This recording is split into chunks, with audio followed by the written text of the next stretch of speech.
know them firsthand. Our freedom of thought is the price.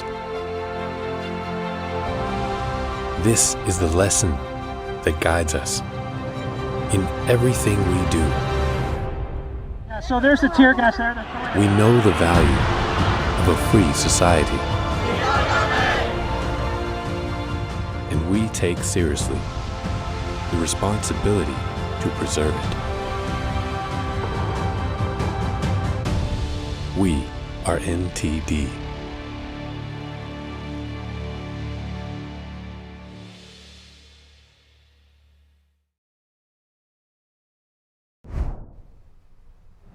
Welcome to NTD News Today. Here are our top stories. Funding the government to avoid a shutdown. Lawmakers again working on a temporary spending bill. That's to get us through the last 2 months of this year. Lawmakers from both sides responding to the bill. Secretary of State Alejandro Mayorkas could face impeachment this week. The latest on the push to oust him. Donald Trump Jr. returning to the civil fraud trial in New York. This time, former President Trump's legal team has brought him in. Nikki Haley is ready to bet big in Iowa and New Hampshire. How the presidential hopeful is spending $10 million in both states. President Biden and the leader of the Chinese Communist Party are set to meet this Wednesday. One congressman has a message about the Chinese regime, saying it's time to take off the golden blindfolds.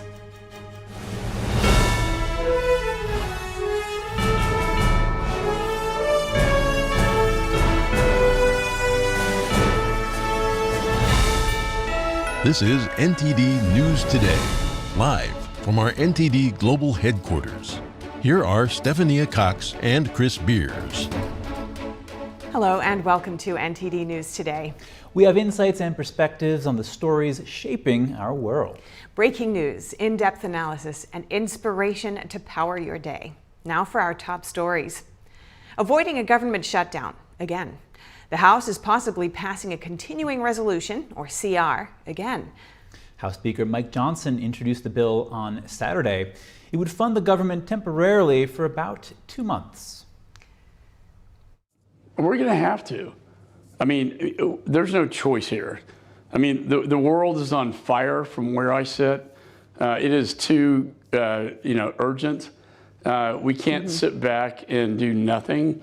And talking to Prime Minister Netanyahu, they needed this yesterday, in his words. Ukraine needed it yesterday. The border, for certainly, needed it yesterday. And we know that Chairman Xi is threatening Taiwan and the Pacific. I don't like this laddered CR approach. It looks gimmicky to me, but I'm open to what the House is talking about. The priority has to be keeping the government open, and I think this is a moment where reasonable people in the Senate, and that's where most of the reasonable people are these days, have to make sure that we are not making the perfect the enemy of the good. I don't like what the House is talking about, but I'm willing to listen. The bill doesn't include funding for Israel or Ukraine. House Republicans previously said Congress would need to cut the IRS budget to allocate funding to other nations. Democrats disagreed, arguing that would only hurt the deficit. They say that's because the IRS would have fewer agents to collect taxes. A continuing resolution might be in a new format with staggered or laddered deadlines. House Speaker Mike Johnson floated the idea in the hopes of avoiding the holdups that come with trying to pass an omnibus spending bill. Earlier, we spoke with Epoch Times political reporter Lawrence Wilson for insights. Lawrence, thanks so much for joining us. To begin with, Congressman Johnson has introduced this concept of a laddered continuing resolution. Could you provide a brief overview of how that's different to the traditional funding mechanisms and why he proposed it in the first place? Well, the difference is simply that it takes the new funding in stages. Now, when the fiscal year runs out, that was September 30th, if there's no new spending authority, that is new bills, the government doesn't run out of money, it runs out of authority to spend money. So they have to pass a new law. If that's not finished by the end of September, then usually they resort to a continuing resolution to just roll over the previous year's funding. And normally that's all in one sweep. We're just going to do for the next 1 month, 3 months, whatever it is, the same thing we did last year. This laddered approach is different. It divides it into two parts.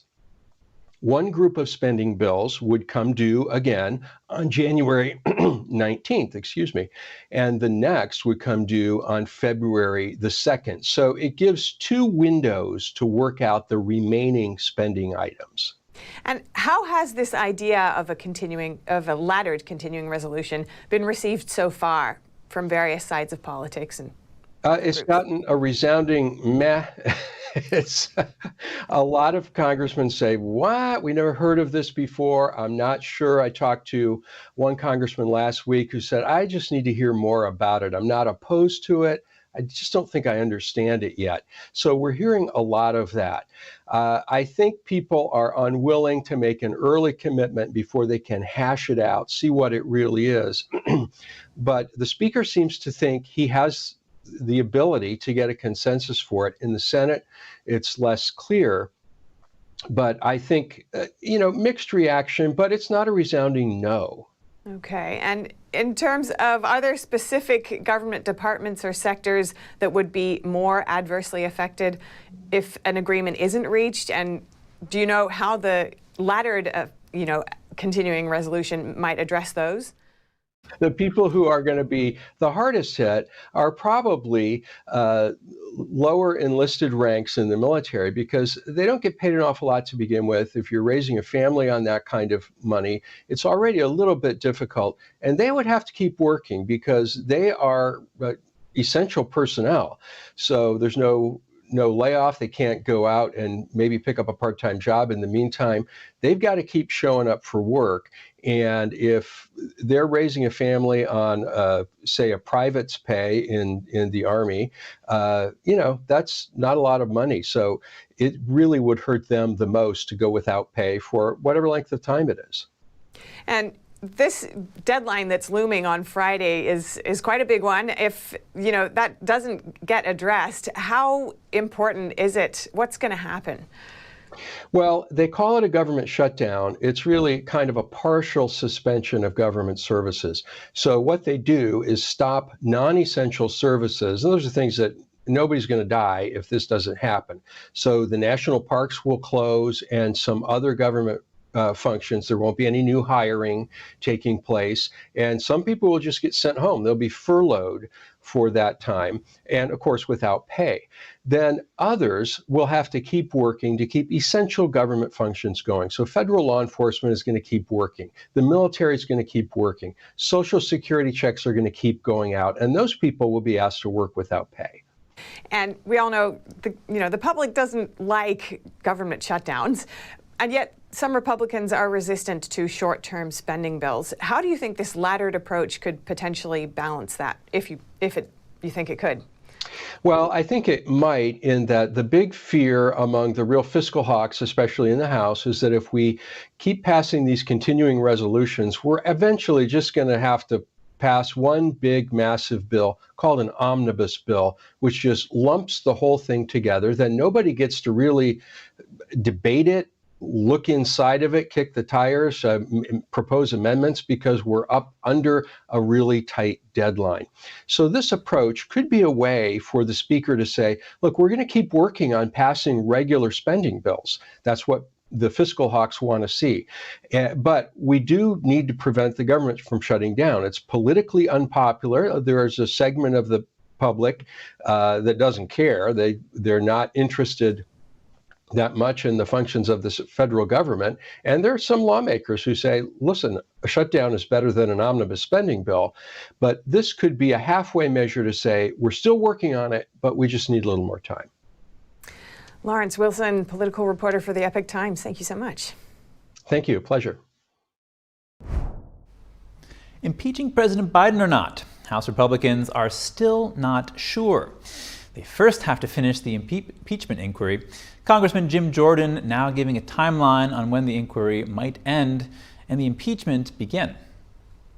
I believe we will get the depositions and the interviews done in this calendar year and then make a decision early next year whether there are the evidence warrants going to articles of impeachment and moving to that stage of the investigation. But I think this year, November, December, we will depose all these people we still need to depose, and then we can make a decision. Last week, Oversight Committee Chair James Comer said he thinks Biden should indeed be impeached. Numerous other Republicans in the House are saying the same thing. The Oversight Committee sent out some more subpoenas last week, most notably to Hunter Biden and the president's brother, James Biden. That's to get their testimony about the Biden family business dealings. Republicans accuse the family of taking bribes from foreign nationals. That's allegedly in return for political influence through then Vice President Biden. Democrats, meanwhile, accuse Republicans of playing political games, saying Biden didn't do anything wrong. The House of Representatives could consider a vote this week to impeach Secretary of Homeland Security Alejandro Mayorkas. Georgia Congresswoman Marjorie Taylor Greene introduced the resolution to oust Mayorkas last Thursday. Congressional Republicans say the secretary has failed to secure the U.S.-Mexico border. U.S. border agents have arrested more than 5 million illegal immigrants since Biden took office in 2021. The GOP blames Biden and Mayorkas for rolling back Trump-era immigration policies. The U.S.-Mexico border has come under renewed scrutiny following October's Hamas terror attacks. Republicans have voiced concerns about terrorists slipping into the country. A growing number of illegal immigrants on the terrorism watch list have been apprehended this year. Even if the House impeaches Mayorkas, the effort is almost certain to fail in the Democrat-controlled Senate. Former President Trump's oldest son is returning to the New York civil fraud trial. Donald Trump Jr. is back in court today as the first defense witness. Trump's lawyers started calling witnesses of their own today. The trial is proceeding after Judge Arthur Engoron rebuffed Trump's request last week to end the trial early through what's known as a directed verdict. Trump Jr. will be questioned first by the defense lawyers representing him. A state lawyer is also expected to question him on cross-examination. Trump Jr. is a Trump Organization executive vice president. He originally testified on November 1st and 2nd. The younger Trump said he never worked on the annual financial statements at the heart of the lawsuit. The trial will continue tomorrow. A co-defendant in former President Trump's Georgia election case says he won't cooperate. Reverend Stephen Cliffgard Lee is a Living Word Lutheran Church pastor in Orlando Park, Illinois. He faces racketeering charges, influencing a witness, and conspiracy to solicit false statements and writings. According to the Chicago Tribune, Lee told a crowd at a local church that he wouldn't take a plea deal. He said, quote, "I'm not going to cooperate with evil. This is bigger than me." The pastor has pleaded not guilty. He said that if convicted, he faces a minimum of 5 years in a Georgia prison. Lee is attempting to sever his case from other co-defendants. Former President Trump is pushing for his federal election trial in Washington to be televised. His lawyers filed papers late Friday saying all Americans should be able to watch the proceedings, calling them a politically motivated prosecution of the current Republican frontrunner. Federal court rules prohibit broadcasting such trials, but many news organizations say the unprecedented case warrants making an exception. The Justice Department opposes the effort. It argues that the judge overseeing the case does not have the authority to ignore the long-standing policy against cameras in federal courtrooms. Trump says the prosecution wants to continue what he called a travesty in darkness, but that he wants it all exposed to sunlight. In the former president's civil trial, his lawyers will begin Trump's defense today by calling their witnesses. And Nikki Haley's presidential campaign is ready to spend big in Iowa and New Hampshire. Haley's operation will spend $10 million on television, radio, and digital advertising. The former UN ambassador hopes the money will give her an advantage over Florida Governor Ron DeSantis. It's a critical moment in the fight for the GOP presidential nomination. Haley's investment comes as she fights to emerge as the clear alternative to former President Donald Trump. Trump remains the overwhelming frontrunner in the GOP primary. Haley will run ads through Iowa's January 15th caucuses and New Hampshire's primary that follows.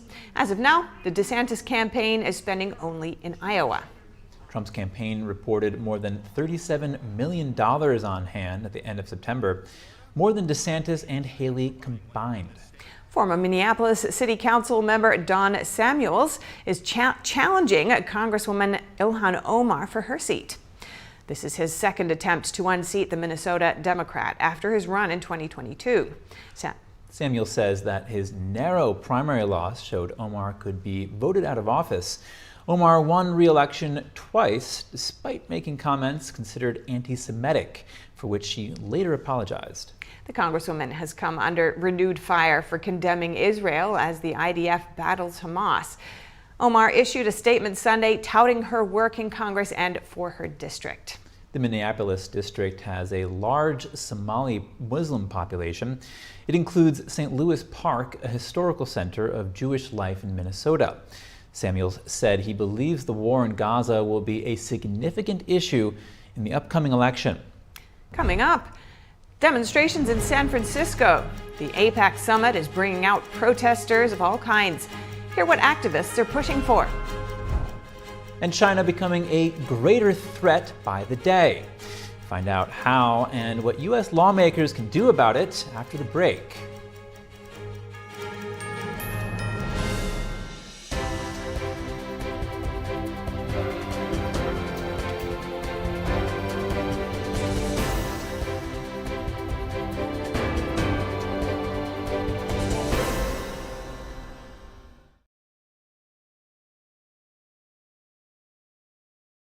We all know that words have power.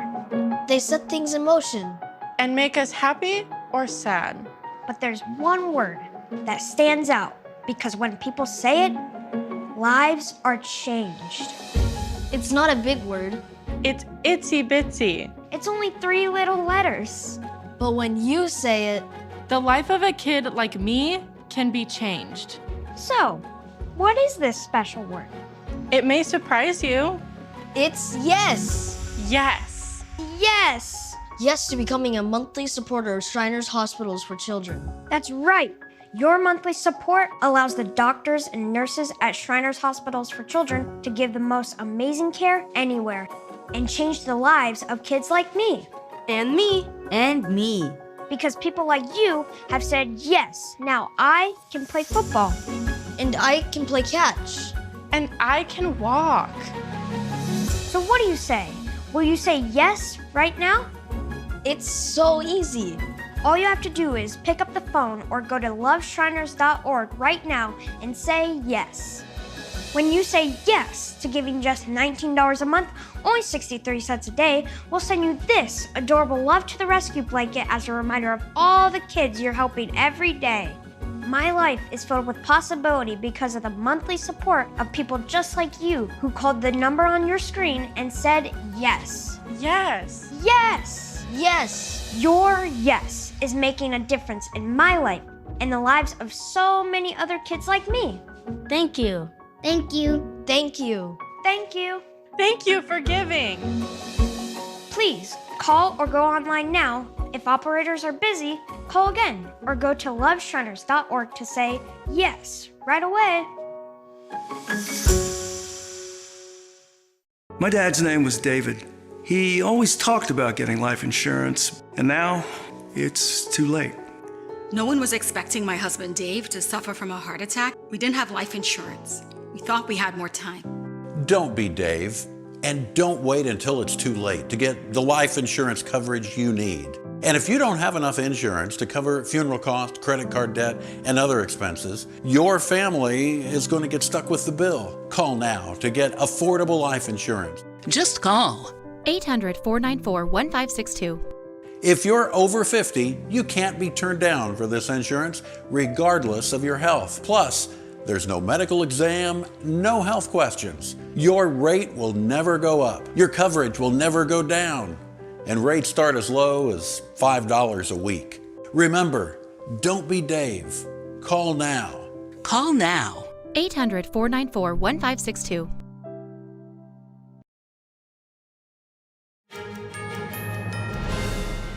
The 5 special operations soldiers killed in a helicopter crash on Friday have been identified. It happened during a training exercise in the eastern Mediterranean Sea. The soldiers were identified as 38-year-old Chief Warrant Officer 3 Stephen R. Dwyer, 34-year-old Chief Warrant Officer 2 Shane M. Barnes, 26-year-old Staff Sergeant Tanner W. Groan, and 27-year-old Sergeant Andrew P. Southard, and 24-year-old Sergeant Cade M. Wolf. They were in the region as part of broader contingency planning around the war between Israel and Hamas. For example, in the case of an evacuation of U.S. citizens.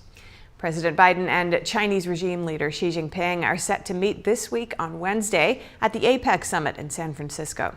NTD caught up with Congressman Mike Gallagher at the event to ask him about the Chinese regime's suppression of U.S.-based Shenyun performing arts in South Korea. NTD's Jeremy Sandberg has more on his response.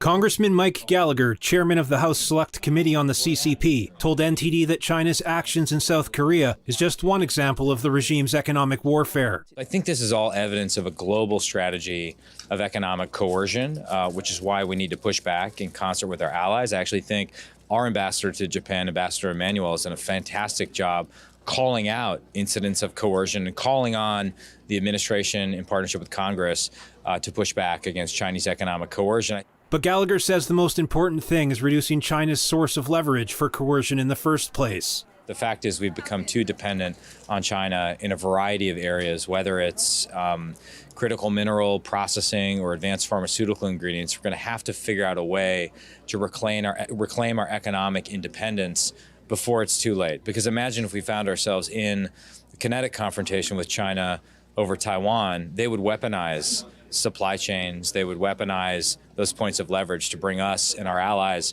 to our knees. And so we have to take action before it's too late, before the shooting starts. The congressman says one of the U.S.'s greatest strengths lies in its network of allies, but that to be victorious in competition against China long term, outdated regulations must be reformed to break down walls in the way of collaboration. He's worried high-level talks might be leaving out human rights.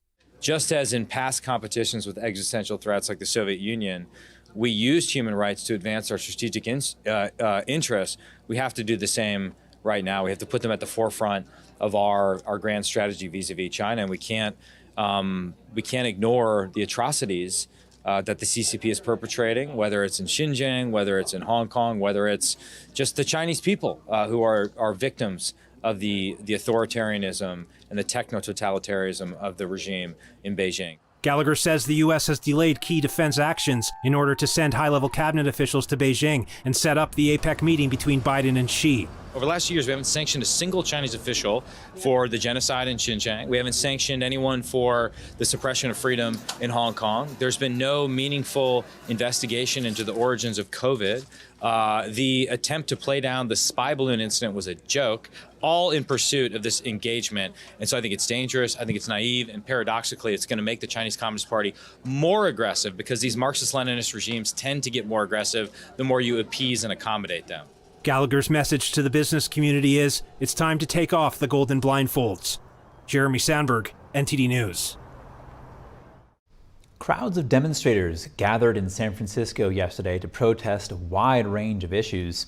Many called for a ceasefire in the Israel-Hamas war. San Francisco police expect multiple protests during the coming week at the Apec Forum. Here's the story. San Francisco is hosting the Asia-Pacific Economic Cooperation Forum, with leaders from many countries attending. The event drew protesters for a variety of issues. Environmental concerns were one topic. We need to really work on our solution to the climate emergency, the climate crisis. We are so far getting an F. I'm here to grade our response so far, and I hope we can work it up to a D, C, B, and an A, but so far we are failing to address this emergency. The money spent to entertain the political leaders attending the forum also came into question. Presidents of 21 countries, leaders are here precisely in San Francisco. They're going to be here until the 19th of November, and they are spending a lot of money to receive them and treat them like kings. It is said that they have already asked for more than $20 million to receive them and treat them in the best possible way, while our community is in chaos. We see the people here. There are many homeless people who don't have houses, others don't have jobs. Demonstrations against the Israel-Hamas conflict had their fair share of protesters too. It needs to stop. We're here to, try to make a change, put in our efforts, speak up, just do what we can, honestly, to help our people back home in Gaza. While protesters have different causes and points of view, some emphasize the need to set those differences aside. I'm not sure that all of us have the same political views on everything, but I do think it's important for people to kind of get over their differences and come together over specific issues, and I do think that Apec is a very specific issue. The protests have been peaceful and are likely to continue throughout the week until the forum ends on Friday. Strife abounds worldwide while China builds up its nuclear arsenal. We speak with Senior Fellow at the Center for Security Policy, Grant Newsham, for the latest on the Chinese regime's mounting stockpile. Grant Newsham, thank you for joining us. What's the state of China's nuclear arsenal right now? Well, it's, according to government estimates, it's about 500 nuclear warheads, and it's got a quickly improving bunch of missiles to send these warheads out on. It's worth noting that for many years it was thought that the Chinese only had about 250, 300. And then suddenly around 2021, the experts decided they had 400, and around 2023, they decided they have 500. They're said to have about 1,000 by the end of the decade. But one does note that we've always underestimated the speed at which the Chinese develop their capabilities. So it's quite possible they have more than that, particularly since they've got 3,000 miles of underground tunnels in which to hide them. And when about 15 years ago, a fellow named Dr. Phil Carver tried to bring that to the attention of the intelligence community, there was a conscious, concerted effort made to debunk him. That was the word that was used. They were wrong, I think. And Grant, can their nuclear weapons reach the United States right now? Some of them can. That all just depends on the missile you're shooting it off of. And as their capabilities increase, they will gradually be able to hit us with more and different types of weapons as well. We're well within range. Got it. And how does China's nuclear arsenal compare to that of the U.S.'s? Oh, we have more than they do, but their delivery systems are developing much quicker. Their numbers are increasing much faster. So in some period of time, it won't be all that long, they'll probably have more than we do. And once they've got more than we do, they're going to use that to intimidate us, to put it mildly. Now, Grant, you've said China is going through the biggest, fastest military buildup since World War II, and it's being ignored by U.S. lawmakers. How is this possible? Well, it's not being ignored by all of them, but in total. They're not able to really take it seriously, and more importantly, have us do the things that we need to do. It was often thought, I think, that the Chinese just aren't our equals. They never will be. And like, say, a really good sports team like us, you don't see your rival, your new opponent, coming up and catching up, and in some cases, surpassing you. So it was, in some cases, willful blindness. I think a lot of it was that, the smell of Chinese money. But we were asleep, too many were asleep, and nobody was listening to the people sounding the alarm. And what's the state right now? You said some of the lawmakers are aware of it. Oh yeah, you've got, say, fellows like Representative Mike Gallagher from Wisconsin, has been well aware of the Chinese for a long time, and they've got a committee going on right now where they're looking at the Chinese threat, the Chinese military threat in particular. And there's good awareness on the part of the DoD that there's a problem, but you're seeing what I would call threat deflation, and that means many China experts in and out of government are doing their best to say there's really nothing to worry about. We don't have anything to worry about. We have time. Taiwan isn't in danger. We have time, and I don't know why this is going on, but that's a dangerous thing to do. And Grant, China's publicly stated goal is to have a world-class military by 2049. Are they on track to reach that goal? Oh, I think so. They're looking at the air, sea, ground forces, outer space, cyber, electronic warfare, nuclear, missile forces everywhere, even they're looking at the moon as well, in outer space. So they have really are going about it systematically, and they're making such huge progress that I think one should be very careful to not take them seriously.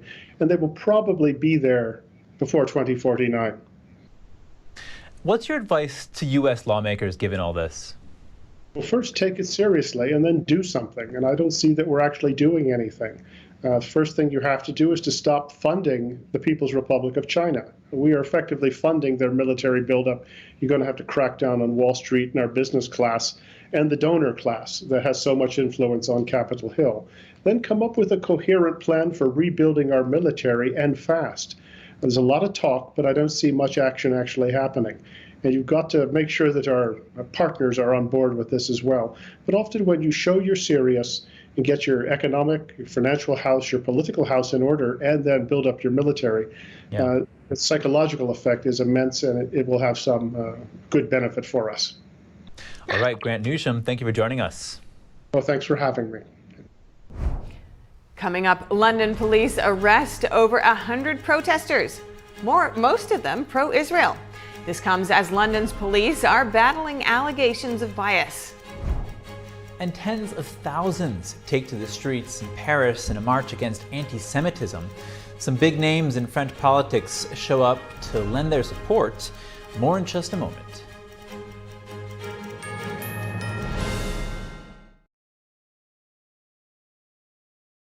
As we naturally age, many people are getting zero amount of this incredible and unique substance. That's when we start seeing an impact in our joints, skin, nails, and even our digestion. People ask me, Dr. X, what is the #1 supplement I should be taking? My answer is multi-collagen protein. People's reactions to me, people were like, what are you doing? What is going on? You look amazing. You have a glow about you. What makes Ancient Nutrition Multi-Collagen stand out from other brands? 10 types of collagen. It's grass-fed, pasture-raised with vitamin C and probiotics. It's proven to reduce exercise-induced joint discomfort as early as day 1 and reduce joint discomfort rapidly, continuously, and persistently. It improves the appearance of crow's feet after 4 weeks and improves skin tone after 8 weeks. And it promotes hair thickness, growth, and a reduction in hair breakage. It has transformed everything from my hair. Like, my hair was starting to kind of just, come out. And I don't have that anymore. My skin feels amazing. Call the number on your screen and find out how to get a free bottle when you order, plus free shipping and our 30-day money-back guarantee. And as a bonus, we will include Dr. Josh Axe and Jordan Rubin's revolutionary book, Multi-Collagen Makeover, free with your order, plus free shipping and free returns. I have implicit trust in Dr. Axe because the plan worked. I'm living proof of it. This is the collagen protein that is backed by clinical studies. It's what my family uses, it's what I use, and I know you're gonna benefit in a big way as well. Love the results or get your money back. This special TV offer is not available in stores. Call the number on your screen or go online now. After 15 years of smoking, Eva Marie quit. There's a new lung cancer screening that could save her life. You stopped smoking. Now start screening. Learn more at savedbythescan.org. Anyone who's ever sold a home can tell you it is really hard. That's why who you work with matters. Together with Homelight, we've helped thousands of people sell faster and for the best price. The loss of coordination in my legs, I'd trip over my feet, end up flat in the concrete. Dr. Bonatti to me was God sent. Walk like that in a while. I don't remember how long. I didn't have to make a massive lifestyle change. I noticed today that I could sit and stand up without a cane. I would have to give it excellent and above my expectations. Visit AskBonatti.com. I'm Steve Lance in Washington, D.C., and we are NTD News.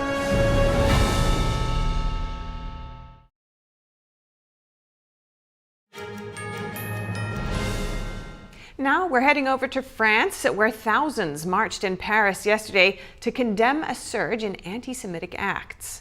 The leaders of France's two houses of parliament organized the march, and they were joined by several prominent political figures. NTD's Cost Jimenez tells us more. According to estimates, more than 100,000 people joined in the march. We've come as a family to march and show the world that we mustn't stigmatize anyone in French society or anywhere else in the world, and that we mustn't import conflicts that are happening elsewhere into our country. Political figures led the march, including Prime Minister Elisabeth Borne and former Presidents François Hollande and Nicolas Sarkozy. They held a banner with the slogan, "For the Republic against anti-Semitism." They led several renditions of the French national anthem. Several other political leaders from both sides of the political spectrum also joined in the march, including former presidential candidate Marine Le Pen.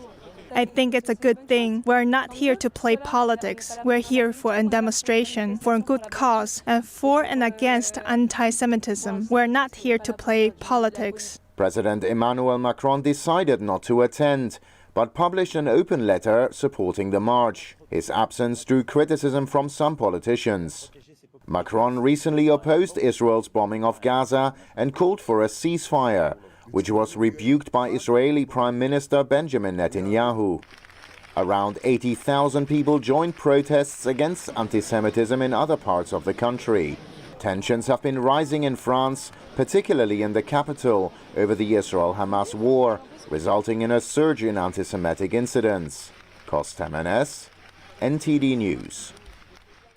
And now for a shift in gears, we have some short headlines from the UK, Germany, and other European countries. Condemning Hamas for using civilians as human shields. Leaders from all 27 EU countries today jointly speaking out against Hamas's actions. But they're also calling on Israel to change course. European leaders demand multiple humanitarian pauses and ceasefires. Germany's foreign minister doesn't seem to agree, saying that ceasefires won't guarantee Israel's safety nor the security of the over 200 hostages.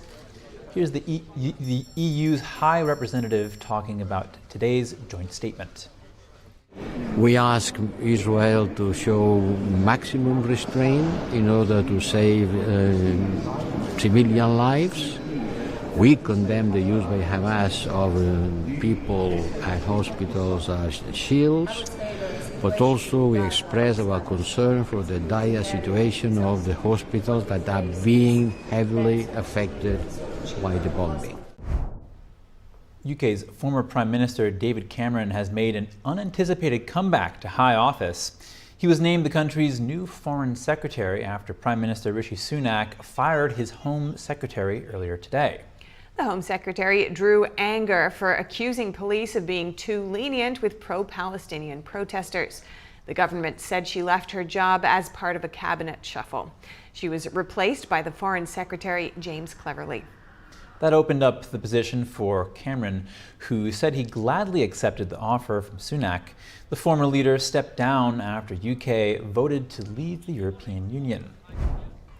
London police arrested over 120 people at protests on Saturday. Over 300,000 pro-Palestinian demonstrators marched through central London. Counter-protesters only numbered several hundred, according to police. However, most of the people arrested were from the counter-protests supporting Israel. This comes after British Prime Minister Rishi Sunak accused London's police of being biased against Israel protesters. Sunak also condemned violence at Saturday's protests. He criticized Hamas supporters who joined the rally and called out anti-Semitic chants. They also displayed pro-Hamas signs and war-related clothing. A Ukrainian military official is accused of causing the Nord Stream pipeline bombing. That's according to the Washington Post, which cites people familiar with the matter. Colonel Roman Chervinsky allegedly coordinated the attack. That's by renting a sailboat under false identities, then using diving equipment and placing explosive charges on the gas pipeline. The attacks on the pipeline hurt Russian gas exports to Europe, which in turn hurt Russia's economy and war efforts. Meanwhile, Russia today says more signs of Ukrainian involvement in the bombing are appearing. A Kremlin spokesman calls it alarming that Ukraine's president was reportedly unaware of the operation. Ukraine denied being involved in the blast last year. Ukraine's President Volodymyr Zelenskyy is warning Ukrainians to prepare for new waves of Russian attacks on infrastructure. That's as winter is approaching. Zelensky's warning came a day after the first Russian missile attack on Kyiv in 7 weeks. He says troops are anticipating an onslaught in the east. Last winter, Russia attacked power stations, prompting rolling blackouts across Ukraine. And to round up news from Europe, a rare warning from NATO Secretary General Jens Stoltenberg. He cautioned Germany about relying on Chinese 5G network equipment, saying that Beijing's values run counter to those of NATO. Stoltenberg said Germany should learn from the past mistake of relying on Russian energy and move away from Chinese telecom equipment. This was at the first annual NATO Cyber Defense Conference. Currently in Germany, 50 to 60% of the 5G network comes from Chinese manufacturers, including Huawei and ZTE. That's higher than in any other European country. The German Ministry of the Interior said telecom operators should reduce the amount of Chinese 5G equipment to less than 25% within 3 years. But other ministries haven't been quick to back the idea. Thousands of residents were evacuated over the weekend from a fishing town in Iceland. The country declared a state of emergency following a wave of earthquakes linked to a possible volcanic eruption. The government agency recorded nearly 800 quakes on Friday. It declared a significant risk of an eruption on or near the Reliance Peninsula. An aviation alert is also in place. Eruptions can cause dangerous conditions because of ash spewing into the air. It can affect visibility and cause problems with jet engines and flight control systems. According to ABC News, a 2010 eruption caused the cancellation of more than 100,000 flights between Europe and North America, which cost airlines around $3 billion in lost revenue. As inflation eats away at America's purchasing power, the cost to retire continues to increase. What's the outlook for soon-to-be retirees? NTD Business host Don Ma speaks to an analyst for more insight. And now joining me is Derek Georgino, NTD contributor and risk consultant in the greater LA area. So Derek, I want to talk to you about retirement today. It seems like the cost to retire has been increasing. Tell us a bit more about that, why that is, and what the administration is doing. Yeah, well, Don, the cost to retire is skyrocketing for most retirees in America. And the Biden administration, in response to that, has announced that they're going to try to crack down on what they call hidden junk fees in retirement investment advice that people receive. In other words, commissions and other remuneration that a financial advisor might receive. But while that might clean up the incentive system within this kind of service space, it's not really the main cause of what's causing people's retirement woes and their cost to skyrocket. So therefore, in my humble opinion, it's not really a substantial crackdown. The real contributors to these rising retirement costs are longer life expectancies, which is tough to fix, right? You don't want to really fix that. It's not really a problem necessarily. It's higher quality of life. But inflation, which the government caused, rising housing costs, which the government, again, is largely responsible for. Baby boomers in particular, Don, are struggling to get their retirement savings where they need to be, and they're feeling anxious, particularly around the solvency of Social Security in terms of whether they'll need to rely more on their personal savings, which sometimes are not very fruitful. How short are potential retirees from their goals? Yeah, well, they're significantly short. Many retirees are struggling, Don, to even get their 401k savings to pre-COVID levels.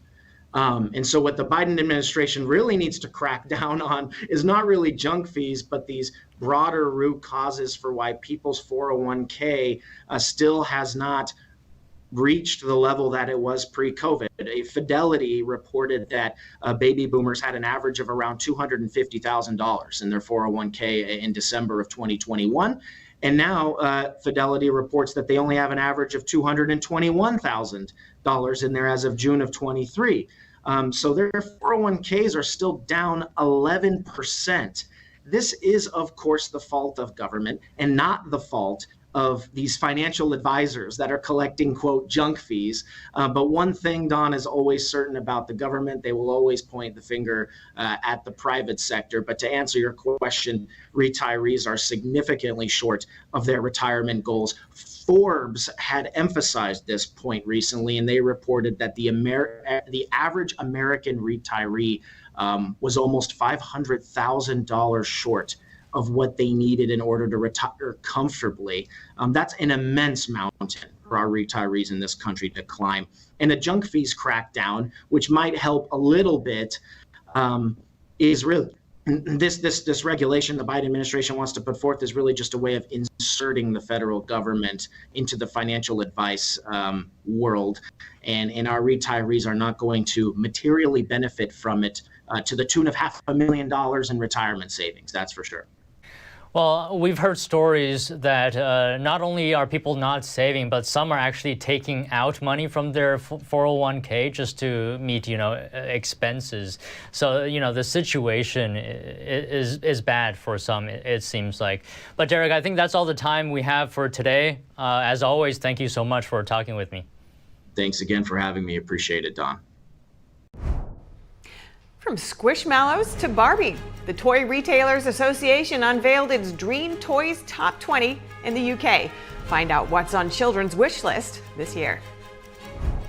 And 5 Viking fortresses earn UNESCO World Heritage List status.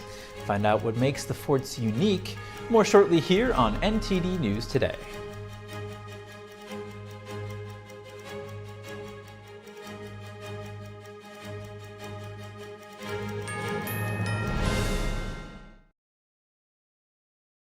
Hey everyone, it's me, Sebastian, and it is a beautiful day today.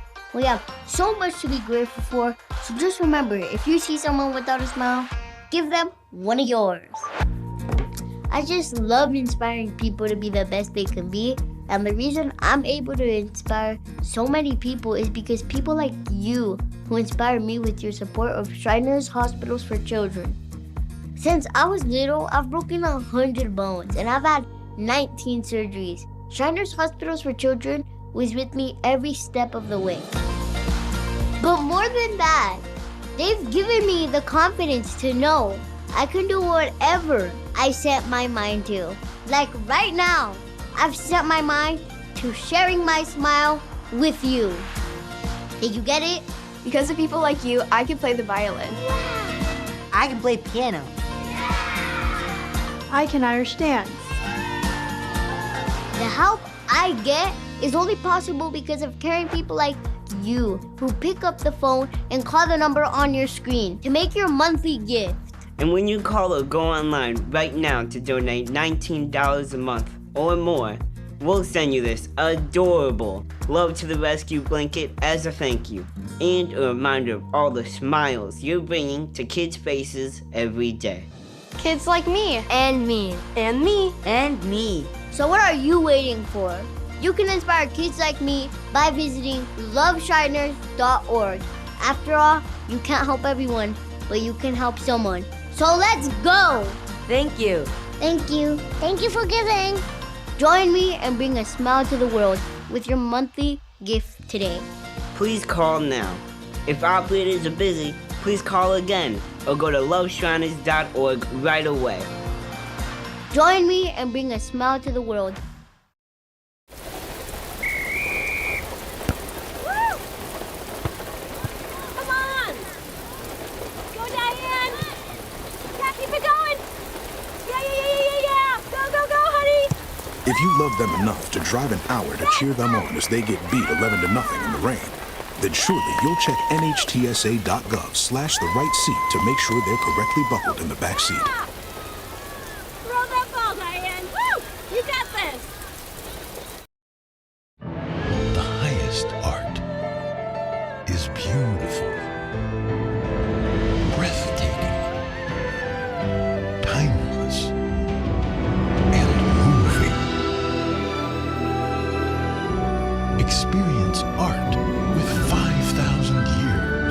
history. Inspired by the divine. Experience Shin-Yun.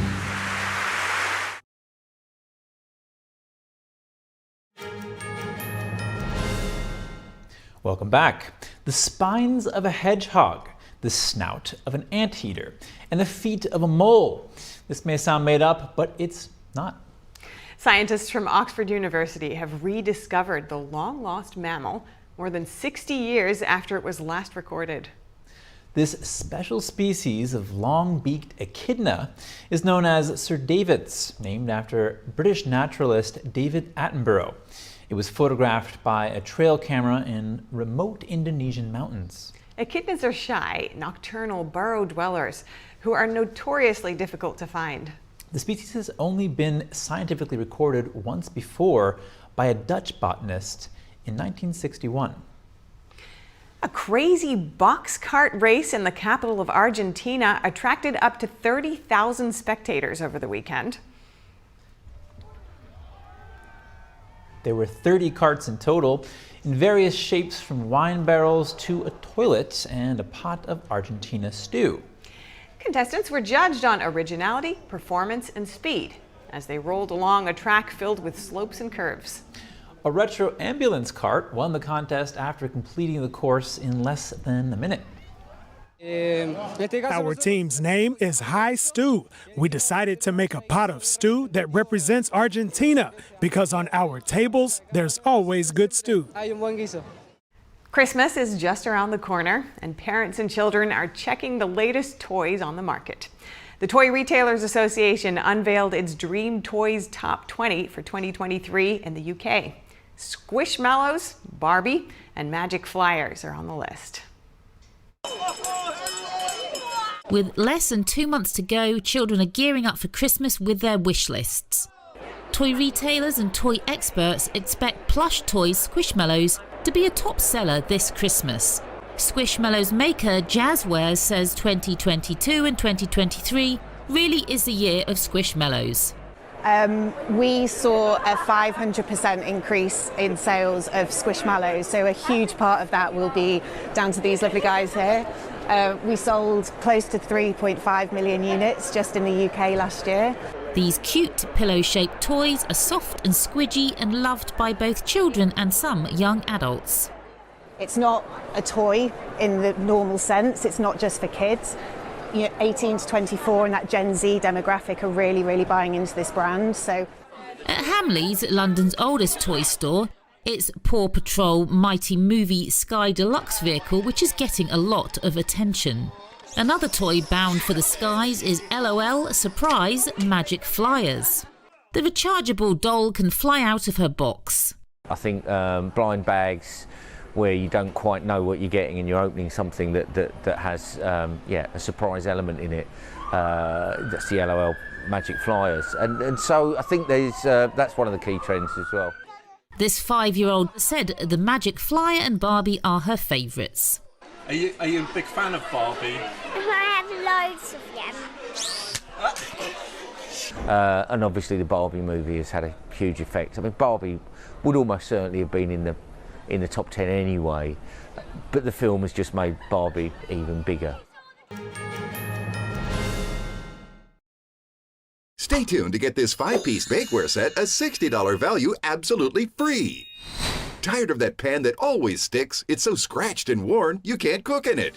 Hi, Chef Daniel Green here with my new hammered pans from Gotham Steel. This complete 9-piece set is guaranteed to beautify your kitchen like never before. Gosh, what I love most about this design is this hammered copper look. It would just look so fantastic hanging in my kitchen.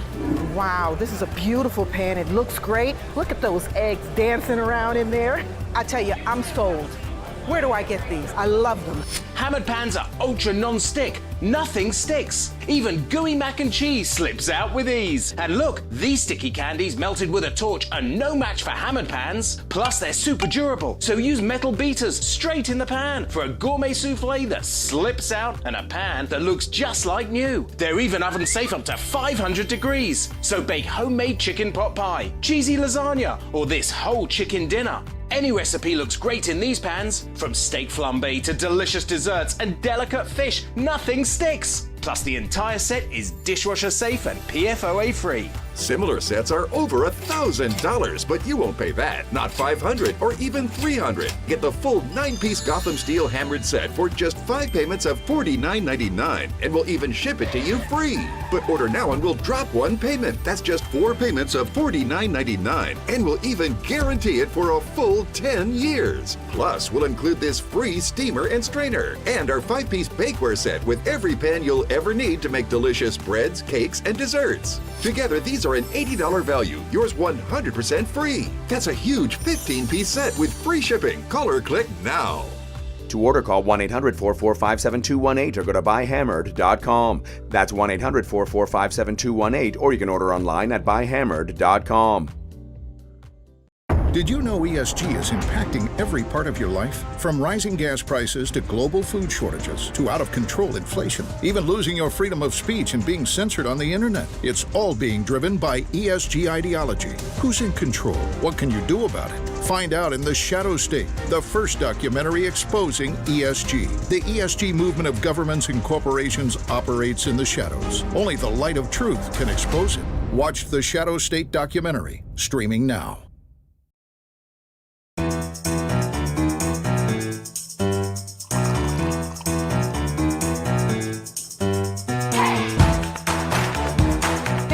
I'm Evelyn Lee. And I'm Kevin Hogan.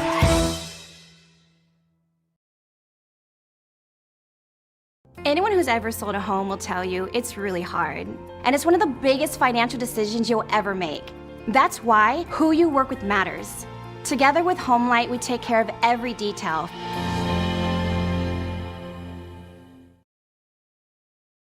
I'm David Lamb in the San Francisco Bay Area, and we are NTD News.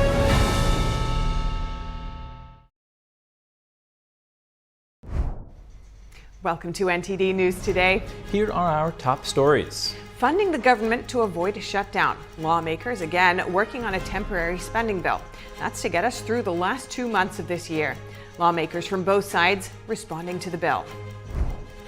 Secretary of Homeland Security Alejandro Mayorkas could face impeachment this week, the latest on the push to oust him.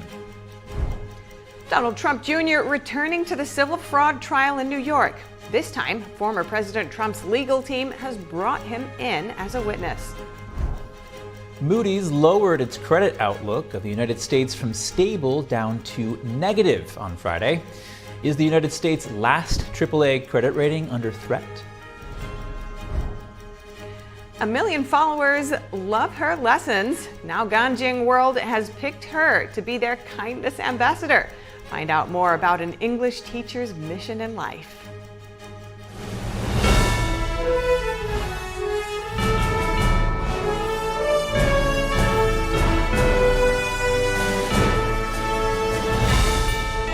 This is NTD News Today, live from our NTD Global Headquarters.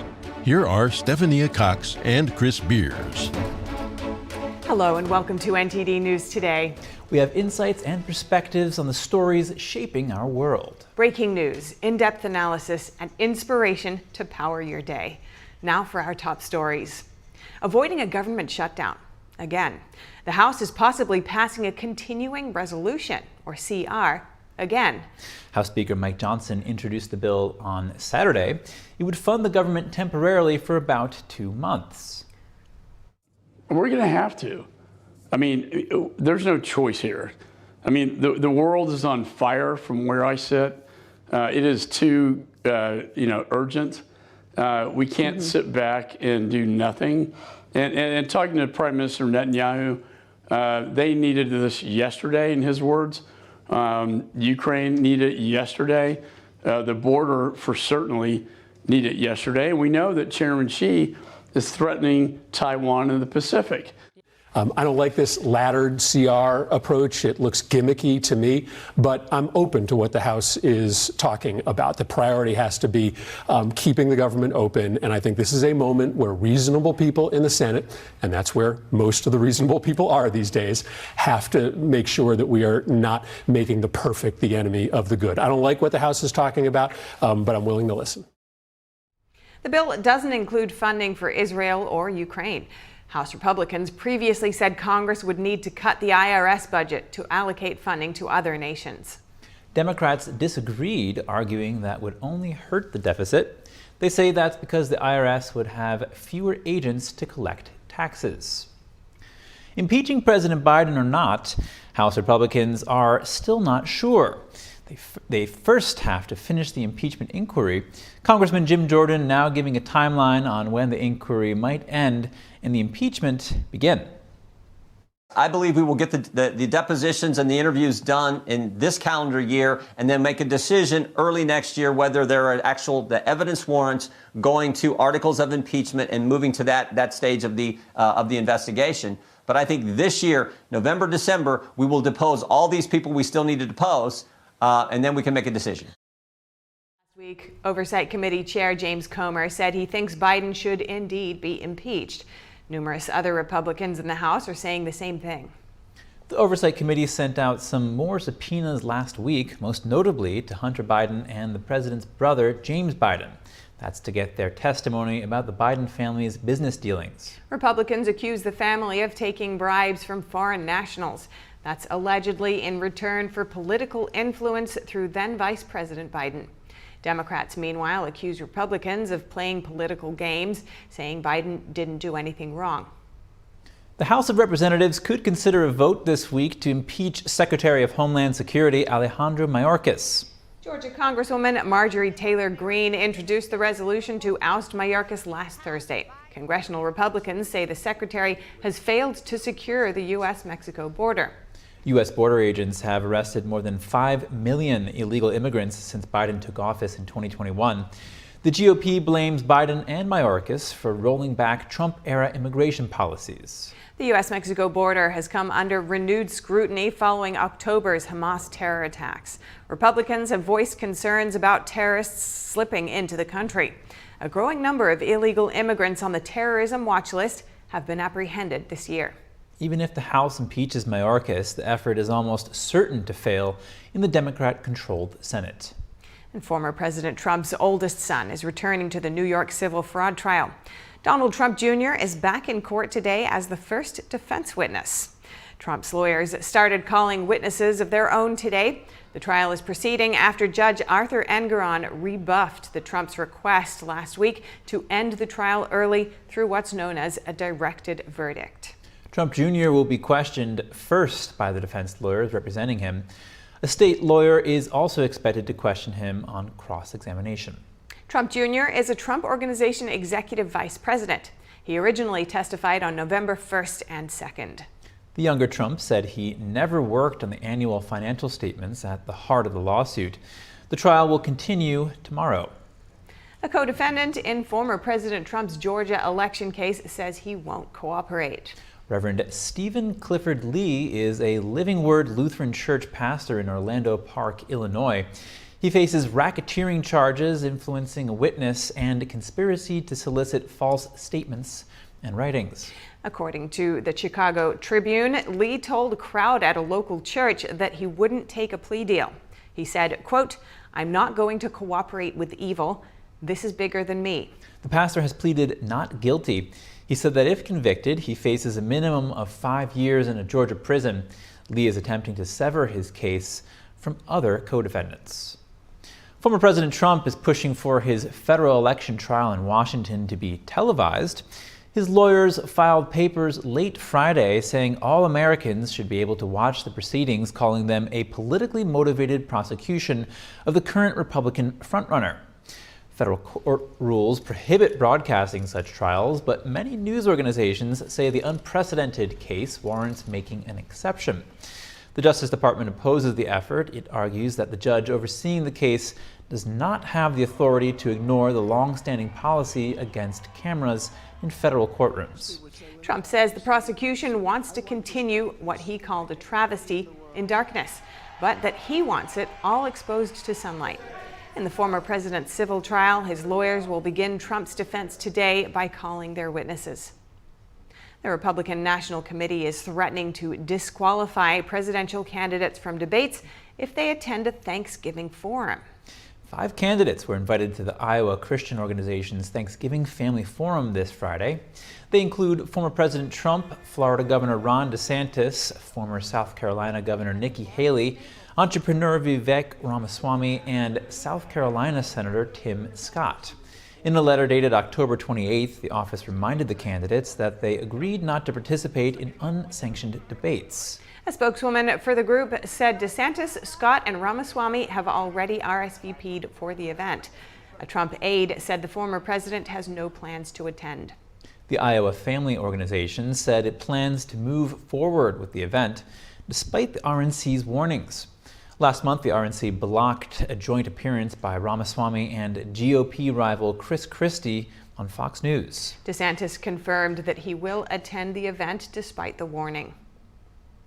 I'm going to be there at the family leader. I think it's an important part of this process. It's been a part of this process for a long time. There's no way that should cause the RNC to penalize any candidate. And so I was at the family leader today, did a podcast with Bob. I told him, I don't know what you guys are going to do to work it out, but I'll be here no matter what happens. And so you guys can pencil me in for that.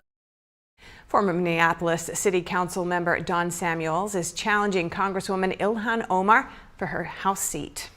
This is his second attempt to unseat the Minnesota Democrat after his run in 2022. Samuel says that his narrow primary loss showed Omar could be voted out of office. Omar won re-election twice despite making comments considered anti-Semitic, for which she later apologized. The Congresswoman has come under renewed fire for condemning Israel as the IDF battles Hamas. Omar issued a statement Sunday touting her work in Congress and for her district. The Minneapolis district has a large Somali Muslim population. It includes St. Louis Park, a historical center of Jewish life in Minnesota. Samuel said he believed the war in Gaza will be a significant issue in the upcoming election. And in Virginia, Democratic Congresswoman Abigail Spanberger plans to run for governor next year. Spanberger is a former CIA officer. She comes from a swing district and has at times clashed with Democratic leadership and the liberal wing of her party. She's currently serving her 3rd term in Congress. Spanberger is running to succeed current Virginia Governor Glenn Youngkin, a Republican. The state's constitution prevents governors from serving back-to-back terms. A surprising demographic shows growing support for Donald Trump. Hispanic voters are drawn to the GOP candidate who says he'll deport illegal immigrants, many of whom are Hispanic. We speak with Epoch Times reporter Janice Heisel about this election plot twist. Janice Heisel, thank you for joining us again. How is Trump doing with Hispanic voters at this time? Well, if we could combine it into a phrase, I think it would be fair to say better than ever if the polls are correct. Just last week, the New York Times and Siena College poll, which President Trump has been very vocal in pointing out that they don't seem to really be in his favor often, the New York Times. But that poll showed a 43% support in 6 battleground states, which is 14% higher than in 2016. And anytime that you get a double-digit shift in a poll, that's generally viewed as extremely significant. And what explains this? Well, there are a lot of factors that I heard from different people I interviewed in the crowd, as well as a couple of different officials who are very well known. For example, the mayor of Hialeah, for example, Carrie Lake. And I was hearing from people some general themes, which include, for example, the grocery prices they feel were much better under President Trump, as well as gasoline prices, the overall cost of living. Now, it's debatable whether, how much influence a president has on some of these policies, some of these results. However, if you shut down a pipeline, for example, that is going to cause the price of gasoline to generally go up. So those were some of the themes I heard about. And can you tell us what the voters you spoke to there were saying in Hialeah? You were at Trump's rally at Hialeah. Yeah, one of the biggest reactions that I heard from the crowd, actually was definitely the biggest in my opinion, was when President Trump made a statement about launching the largest deportation effort in U.S. history when or if he is reelected. And I think the reason for that, according to the people I spoke to, including the mayor, Esteban Novo, is that people there very much resent illegal immigration. Many of the people in that audience were from Cuba or descendants of Cubans, and they see that when these people come in illegally, they're all looking for housing. The price of housing just goes through the roof. He was saying, for example, he personally knew of some people who were only paying like $1,000 a month for a rent, and then it doubled to $2,000. Very crippling effects on the economy as a result of the influx of illegal immigrants, for example. Now, during this rally, Donald Trump compared the Biden administration to the Cuban communist regime. How did he back that up? Well, he listed a bunch of things that have been happening which are, in fact, correct, or some of them are disputable. But for example, he was saying prosecution of your political opponent is something that happens in some of these, quote, banana republic countries. And of course, we all know that he definitely has been charged with a bunch of criminal allegations. Now, of course, President Biden is denying playing, any kind of significant role in that. But that is the posture of the former president. Other things he listed include alleged rigging of elections.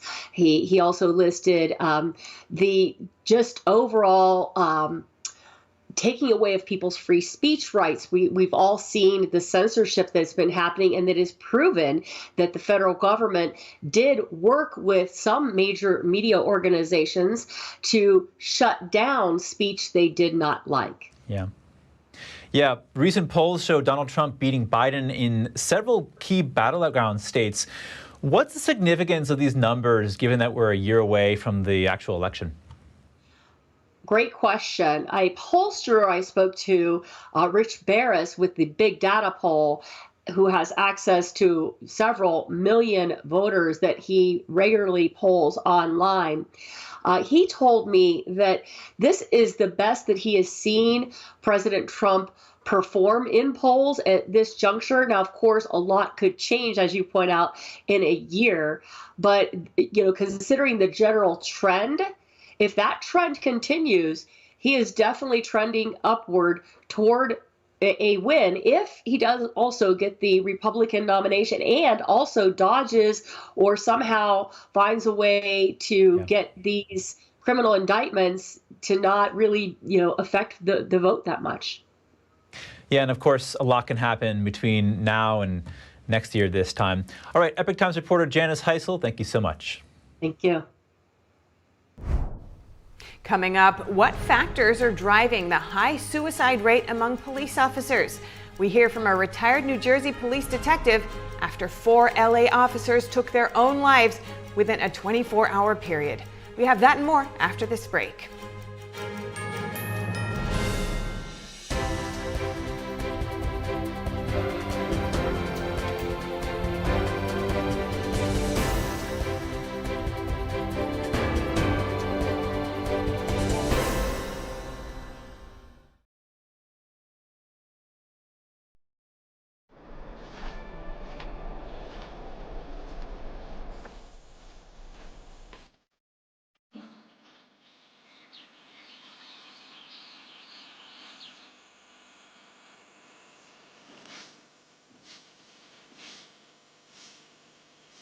One in 5 children worldwide are faced with the reality of living without food.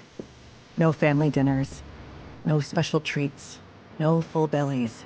All around the world, parents are struggling to feed their children. Toddlers are suffering from acute malnutrition, which stunts their growth. Kids are forced to drop out of school so they can help support their families. COVID, conflict, inflation, and climate have ignited the worst famine in our lifetime. And we're fed up. Fed up with the fact that hunger robs children of their childhood. Fed up with the lack of progress. Fed up with the injustice. Help us brighten the lives of children all over the world by visiting getfedupnow.org. For as little as $10 a month, you can join Save the Children as we support children and families in desperate need of our help. Now is the time to get fed up and give back.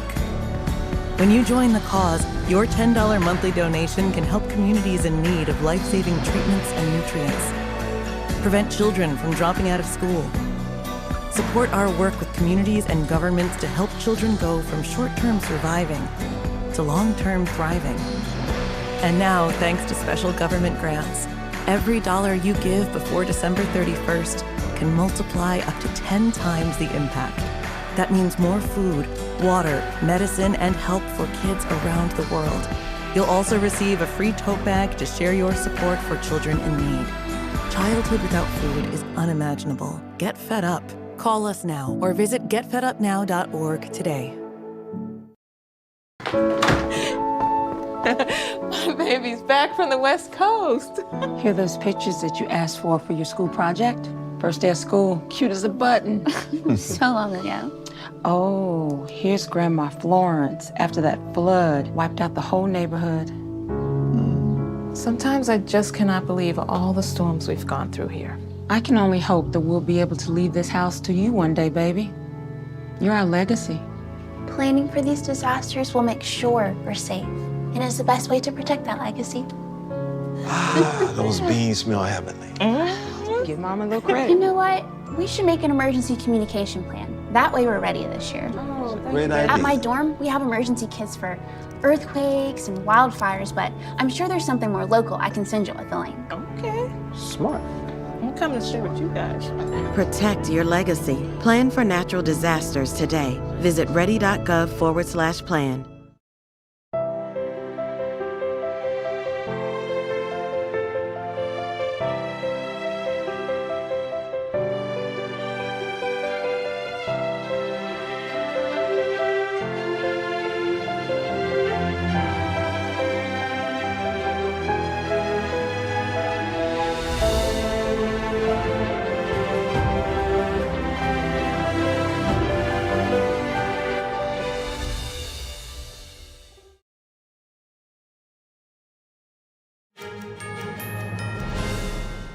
Welcome back. 3 people were killed in a massive house fire Sunday in New York. Firefighters in Brooklyn say they responded to the fire around 4:30 in the morning. Crews said all 3 floors of the building were on fire. 14 other people were hurt. A firefighter was also hurt and taken to the hospital with a serious but non-life-threatening injury. Nearly 140 first responders were called to the scene. The blaze was brought under control after about 2 hours. Investigators are now trying to figure out what caused it. A massive fire in Los Angeles over the weekend has led to the indefinite closure of a major transportation route in the city. Mayor Karen Bass surveys the damage in a situation she calls a crisis. Take a look. I'm here at the 10 freeway. There was a devastating fire last night at midnight. I'm here with the first responders. Firefighters have been here all day and they're going to be here all night assessing the situation. So Angelinos, we're going to have to stay informed so that we know what's going on. Our first responders, LAPD and firefighters, they're here making sure that we're safe, stay informed, listen to the news. Assessments will be done all night about this situation. And staying in LA, communities are reeling after the deaths of 4 police officers by suicide within a 24-hour period last week. They were all from the Los Angeles County Sheriff's Department. We spoke with Lieutenant Stephen Rogers, a retired New Jersey police detective, for a deeper look at the state of the force and what could be driving such tragedies. Lieutenant Rogers, thank you so much for joining us. Great to have you on our show. To begin with, given the tragic events in LA, what are your thoughts on the state of mental health in the police force today? Very, very tragic indeed. And it's not uncommon to see police officers reach a point where they're going to take their lives. There's been a dramatic increase in suicide deaths as a result of a lot of the pressures police officers face. So I'm not surprised. And so in your opinion, what are some of the key factors that are contributing to this? Well, I've got to tell you, one of the things that is not being spoken about widely is the fact that pressures from within each police department are overwhelming. You know, when we see criminals commit violent acts, I remember going to a number of child abuse cases. I mean, it wore on me, and it certainly affected me, had impact on me. But I was able to overcome it and move on. But the real pressures police officers are finding very difficult to overcome are the result of district attorneys and prosecutors letting criminals go even before the police process these individuals. The fact that police no longer have the tools that they need in order to fight crime because they want to fight crime. And so as I look at what's happening around the country, young men and women who had dreams to become police officers soon enough find that those dreams become nightmares. Yeah, it's a terrible situation to face, I'm sure, and you know how it would be. So what do you think can be done in terms of the government and even the public to contribute to a safe work environment? Well, that's a great question. And the answer is this, that what we need to do is to get government out of the way of policing. There's too much politics involved. I've experienced over the years that when a particular arrest is made, you may have special interest groups marching in the streets. The police chiefs and prosecutors and politicians will bow on bended knee to these special interest groups. And before you know it, the cop becomes the bad guy. And when a police officer sees that happen, you know what's on their mind? Their pensions, their future, their families. So as a result, these officers back off. And that backing off is not in the blood of cops. They want to get involved and they want to fight crime. But think about all that pressure coming down on them. And to top all this off, police officers have to face day in and day out scrutiny from who? Internal affairs bureaus. Citizen makes a complaint, whether it's true or not, that cop has to be brought before an internal affairs bureau. An investigation ensues from that. And the police officer is asking why. I did my job. And in terms of preventing further tragedies, even one more from happening, what are specific steps that you would suggest? Well, at the moment, there are a lot of suicide hotlines. There is a lot of help in the larger cities for police officers, peer-to-peer counseling, on and on and on. In the smaller departments, there's not much. But there is one thing that I know works, because it's something we did in the 90s, and that is establish chaplaincy programs in every single police department, with a priest, a minister, a rabbi, right in that police department. So that officer, when that officer feels like they're going off the deep end, they could go to that chaplain. Why a chaplain? They're protected. They don't have to give up any information that that officer is sharing with them. Of course, if the chaplain feels that the officer's life could be placed in danger or someone else's life could be placed in danger as a result of their mental status, sure, they will find further help. Sometimes all that cop needs to do is to go to the chaplain and speak. And by the way, what's not talked about is the spouse of these officers. They need someone to go to. They will see something in their husband or their wife who's in uniform that maybe no one else can see. And they need to have access to these chaplains also. And currently, what do you think of the state of the culture of seeking help? Are people encouraged to seek help? And aside from these programs you've mentioned, is there anything out there that's effective for them? Well, I've got to tell you, are they encouraged to seek help? Yes, only by word, but not deed.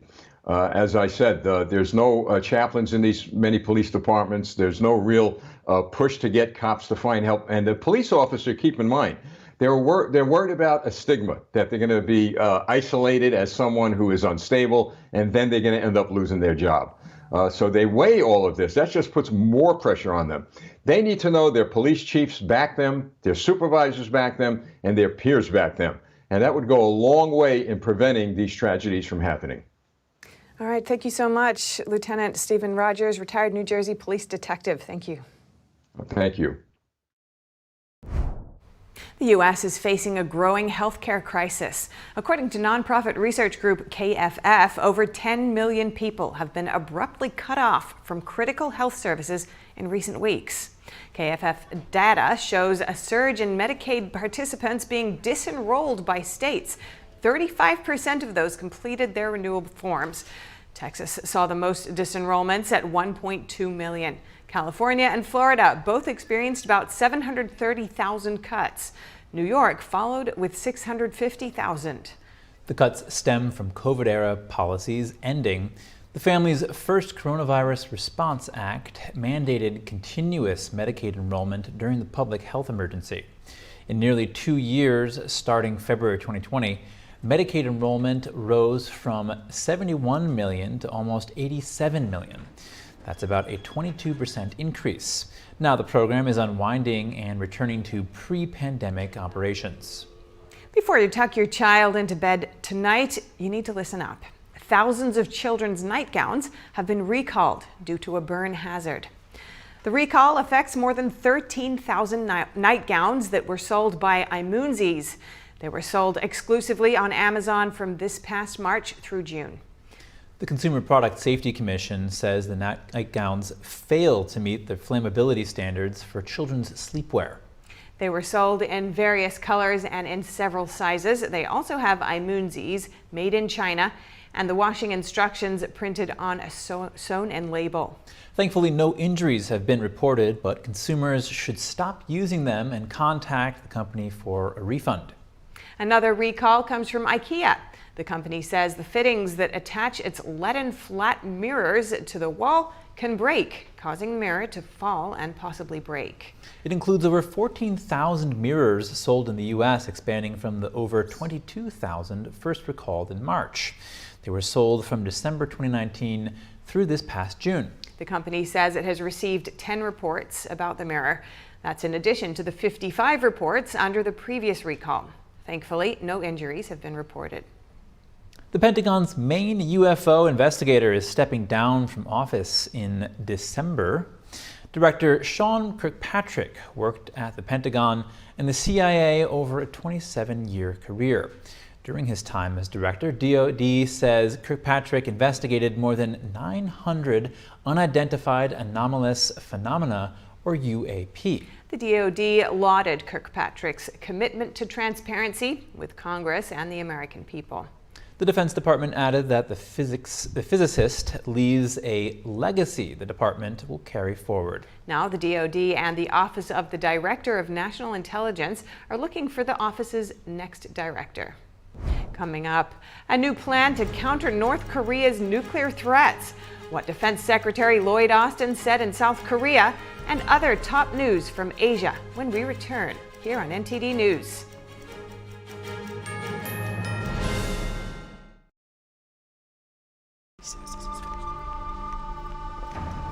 I'd like to say this is the first time, but there have been others. How many? Who can keep track? You think this is a joke? Darling, we need answers, and you're gonna give them to us. Tell us again. My car broke down. I brought it here. I got stuck paying an expensive repair bill. So it's true. How much, darling? $2,300. $2,300? Well, what was I supposed to do?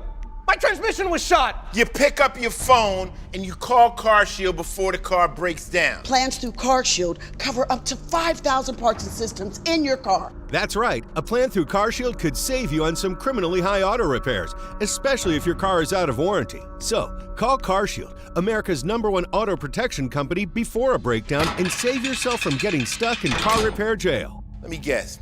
You hate saving money. Who hates saving money? Apparently you do. All you had to do was call CarShield.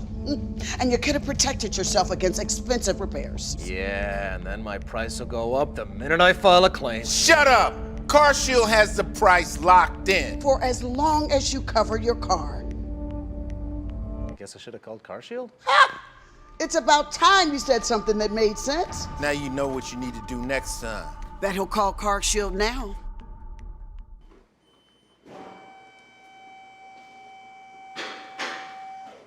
So can I go? Or... Don't get handcuffed paying expensive auto repairs. Call now and get the CarShield guarantee. Your price will never go up and your coverage will never go down as long as you cover your car. In just minutes, you could have a plan that covers up to 5,000 parts and systems in your car. Don't wait until it's too late. Get CarShield's best coverage yet. Call 800-965-0729. 800-965-0729. 800-965-0729. Anyone who's ever sold a home can tell you it is really hard. That's why who you work with matters. Together with Homelight, we've helped thousands of people sell faster and for the best price.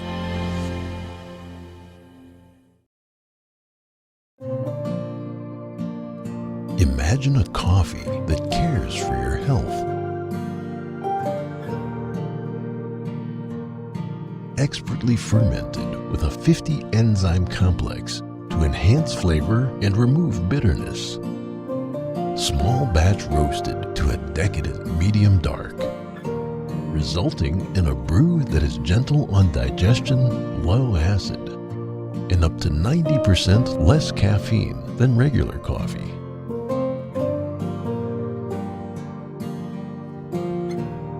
Try America's first enzyme fermented coffee today.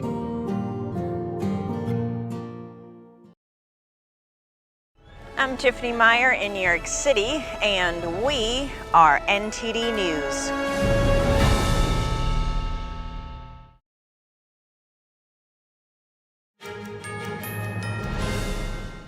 Welcome back. Credit rating agency Moody's lowered its outlook on the U.S. government debt.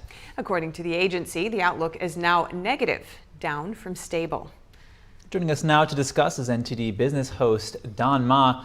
Don, tell us what this means. Well, first of all, Chris, let me explain the difference between a credit outlook and a credit rating. So what Moody did was lower its outlook on the U.S. credit. And what that means is they potentially see a downgrade to the U.S. credit rating potentially in the future. And that's what negative means, a potential downgrade. There's two other positions, stable and positive. Positive means they potentially see an increase in the future for the credit rating. So currently the U.S. stands for its credit rating at AAA, and that's the highest. And what credit rating is essentially the likelihood that the U.S. government or a company, the likelihood that they'll meet their financial obligations. So the U.S. is still at AAA according to Moody's. So what they cited for the downgrade in terms of the outlook for this credit is extreme political polarization. That's one of the factors. And as well, the U.S. is seeing a lot of national debt and high interest rates accompanying that. So those are the reasons. And Don, how is this going to impact the U.S.? Well, first of all, I think nobody debates that the national debt is a problem. We're seeing a lot of national debt, 120% to GDP. So nobody is saying that the debt is not a problem. But as for what the ratings mean, in my opinion, I think the ratings itself, it doesn't really matter that much, because if we were to actually rate the US government as it was a company, I think the rating would actually be a lot lower than AAA. I won't get into what it would be, but it would not be a AAA. So in that sense, perhaps it's not accurately rated. But I have to mention this, the US government is not a company, right? We have the US Treasury, we have the Federal Reserve. So we can actually print money to meet financial obligations, and companies can't do that. So that's one of the reasons. Now, another thing that I have to talk about is when interest rates gets too high and the risk of not paying the debt is on the rise, the US Federal Reserve can simply lower interest rates, potentially to zero. And if interest rates is at zero, I mean, anybody can afford unlimited amounts of debt if you don't have to pay any interest.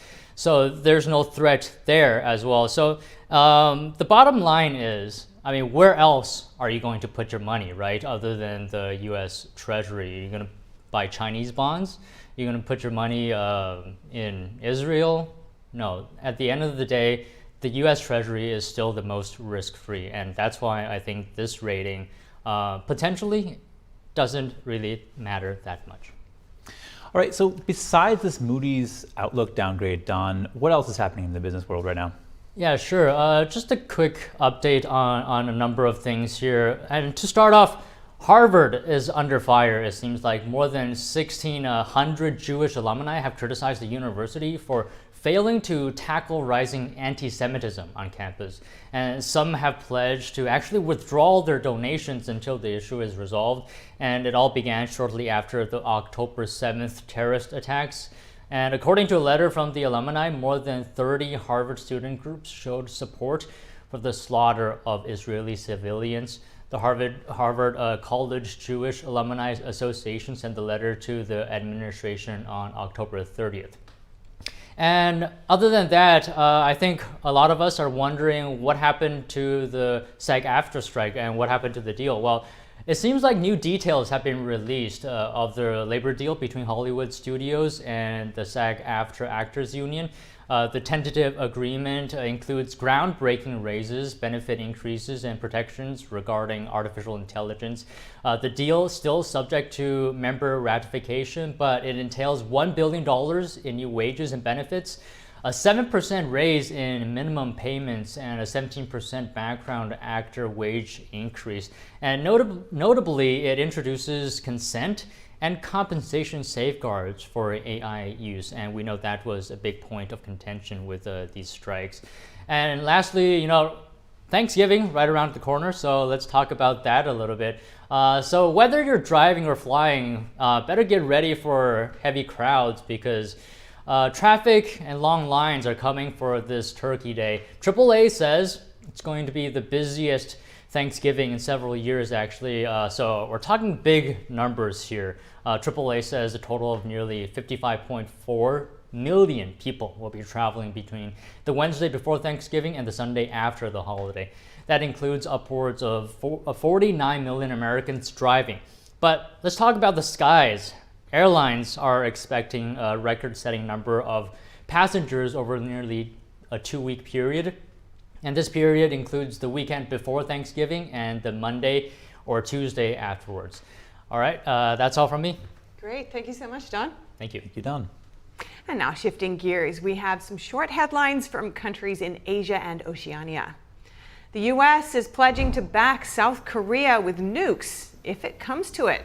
Defense Secretary Lloyd Austin is in Seoul today for annual security talks with South Korean military officials, including the country's defense minister. This year, they're updating a security agreement with the aim of more effectively countering North Korea's nuclear and missile threats. The two leaders signed a new version of the Tailored Deterrence Strategy Agreement. It was revised for the first time in a decade to address the growing threat of North Korea's military nuclear program. The new document spells out that the U.S. would mobilize its full range of military capabilities, including nuclear ones, to defend South Korea in the event of a North Korean nuclear attack. We have been tested time and again, and we have met every challenge.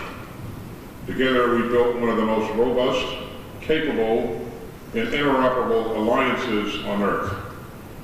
We have deterred major conflict and aggression on the Korean Peninsula for 7 decades. If necessary, we remain ready to fight tonight. And joining their meeting online was the Japanese defense minister. The 3 defense chiefs are planning to share real-time data on North Korean missiles with each other starting in December. The 3 ministers discussed how they could denuclearize North Korea. They also condemned growing military cooperation between North Korea and Russia and stressed the importance of peace and stability across the Taiwan Strait. And speaking of Japan, the country's self-defense forces held disaster drills on an island close to Taiwan. Yonaguni Island is Japan's westernmost island, located about 68 miles from Taiwan. The island has some 1,700 residents. The drills were mock tsunami evacuations, but a local town hall official said they could also give people something to think about that may come in useful later in a Taiwan emergency. Around 200 town officials and Japanese troops participated. In August last year, the Chinese regime fired missiles into the sea close to Yonaguni in response to the then House Speaker Nancy Pelosi's visit to Taiwan. And in India, 40 workers are trapped inside a tunnel. It collapsed on Sunday. Rescue operations are underway today. The tunnel was under construction in a hill town in northern India. The reason for the collapse is still unclear. As per rescue personnel, all of the trapped workers are reportedly safe with enough fresh air, and they're able to receive basic supplies like food and water. Rescue operations are facing challenges due to falling debris from the unfinished part of the tunnel. Several of Australia's biggest ports are back in operation after a cybersecurity incident. The breach had crippled container terminals in Melbourne, Sydney, Brisbane, and Fremantle. They were forced to suspend cargo movements for 3 days. Port company DP World Australia said operations had resumed this morning, though there would be disruptions over the coming days. The news was a relief for businesses, with the firm handling about 40% of the goods that flow in and out of the country. DP World didn't say if it had received any demands during the latest incident. The company said it was investigating what happened. And coming up, 1 million followers love her lessons. Now Ganjing World has picked her to be their kindest ambassador. Find out more about her when we return.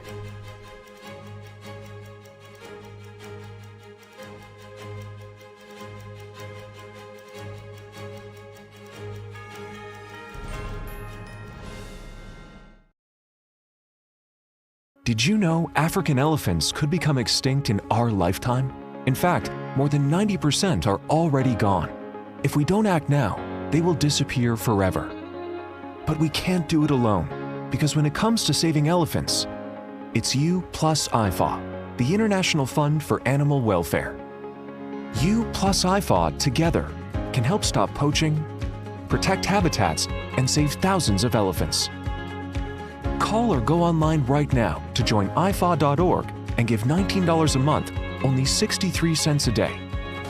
You can save elephants and the places they call home.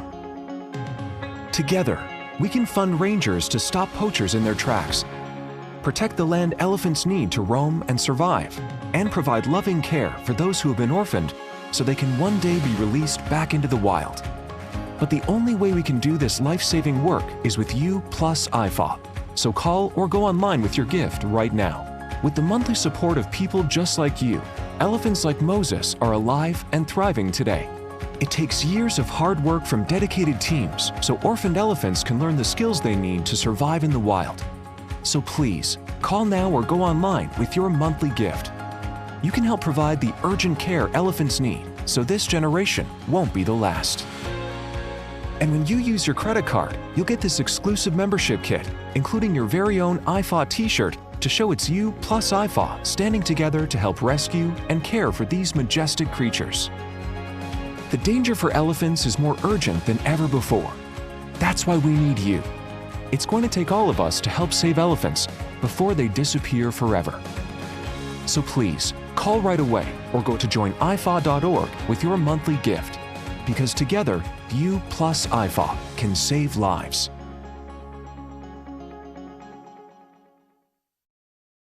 I'm excited to announce that we're having our biggest Christmas sale ever.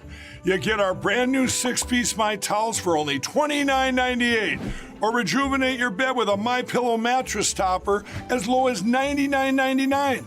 Or how about MyPillow bed sheets for as low as $24.98? There's something for everyone. Duvets, quilts, down comforters, body pillows, bolster pillows, and so much more. Well, I know MyPillow products make for the perfect Christmas gifts, so I'm going to extend my money-back guarantee until March 1st, 2024. So go to MyPillow.com now or call the number on your screen. Use your promo code to get huge discounts on all MyPillow products. For example, you get our 6-piece towels for only $29.98. Or get your very own MyPillow bed sheets for as low as $24.98. It's our biggest Christmas sale ever. Get all your shopping done now while quantities last.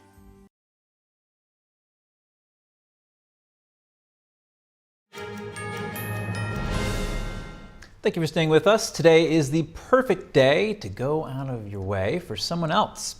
That's because it's World Kindness Day. Scientists say doing something kind is actually good for your health. It's a buffer against stress as well as anxiety and depression. Some studies even suggest it can help you live longer. The global awareness campaign today is the brainchild of the World Kindness Movement, a group founded in 1998. Since its inception, World Kindness Day has become a global movement. Every November 13th, it's a reminder to do something nice and focus on the power of doing good. People are encouraged to make acts of kindness a part of their everyday lives. Jennifer Lebedev is a longtime English teacher on social media. She's built up a massive following over the years. She's also known for her compassionate and positive approach to teaching her followers. Now she's been named Kindness Ambassador for the Ganjing World social platform. Hello, I'm Jennifer Lebedev is a YouTube English teacher. Her channel, English with Jennifer, has been around for 15 years. Her popularity increased over time, and she now has 1 million subscribers. She attributes much of her success to positivity. She feels teaching English is her destiny in life. What's so funny, I mean, when I first started on YouTube, it was 2007, and the early years, 2007, 2008, you know, people would ask comments, you're pretty good at this, like, have you considered teaching? Like, yes, actually, I have. You know, I went to college, I got certified to teach, I've studied linguistics, yes, I do think about teaching professionally. So, I actually had a path where I thought I was going to be teaching Russian as a foreign language. And then when I went over to do my graduate studies in Russia, I started teaching English. And then that's when I sort of pivoted, and it was all for the best. It was the path I was meant to be on. I felt it.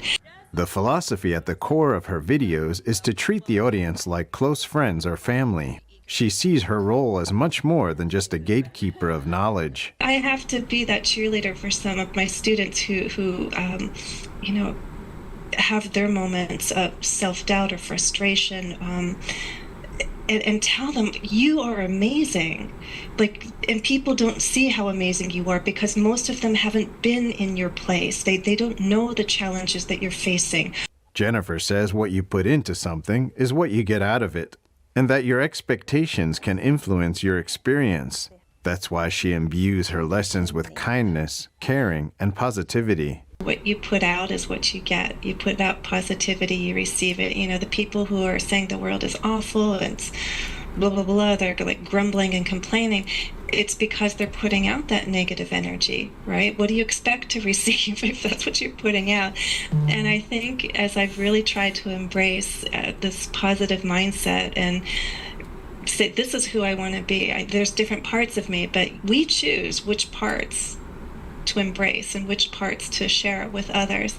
Her message of positivity and kindness is evident in her considerable number of followers. She believes in the mission of Ganjing World and jumped at the chance when the platform invited her to be its kindness ambassador. So my message to Ganjing is, it's a beautiful mission. Hold on to your core and find the beautiful ways to sustain it. For me, it's been my interaction with people, with learners and other teachers, and that's what sustained me. And I'm so happy and blessed to say this goes back to the idea that if you put the positivity out there, the kindness, it should come back. The people that you'll be attracting should be like-minded, and that makes the journey all the more pleasant. It has for me.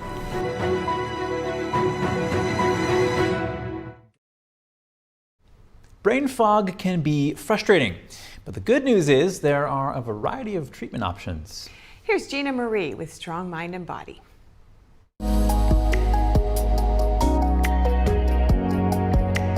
Do you feel like your thinking is fuzzy or scattered? If so, you may be dealing with brain fog. In general, brain fog refers to problems associated with concentration, attention or focus, and memory. Brain fog is often considered more a symptom of other conditions than a condition in and of itself. The symptoms and severity of brain fog vary from person to person, but people report the following symptoms: a feeling of mental fuzziness, a feeling of being in a cloud, exaggerated mental fatigue, feeling scattered, difficulties with concentration or attention, having trouble staying focused, difficulties with working memory, increased forgetfulness, and difficulties processing information. Scientists are still trying to understand what exactly causes brain fog, but it's understood inflammation may be the primary cause.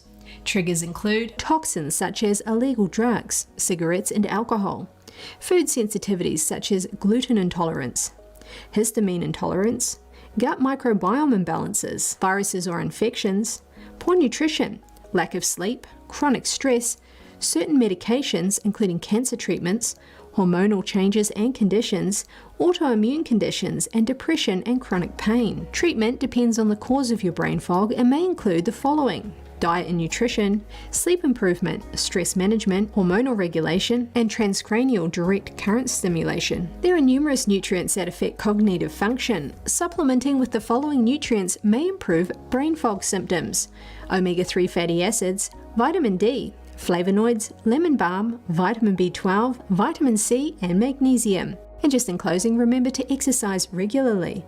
Practice mindfulness, pray, stay hydrated, and address any underlying conditions. That's all for today's news. Thank you for tuning in. Feel free to reach out to us with news tips or feedback at news.today@ntd.com. And we'll be back with more stories tomorrow.